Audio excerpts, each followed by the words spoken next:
Welcome back to the channel. Today we're going to be making a snowflake, but the smaller it is, and obviously the more fiddly the like so,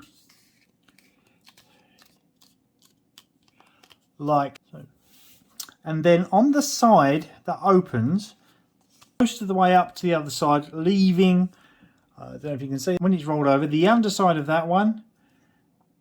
And I'm going to come back when that's dry.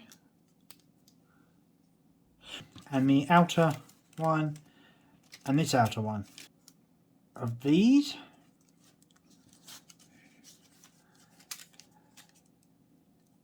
Like so. And then you just want to bring them together.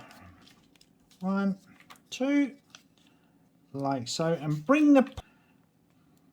These aren't so bad because they're not springing open. 5 of these already, because you're going to need 6 of them. So it's really helpful.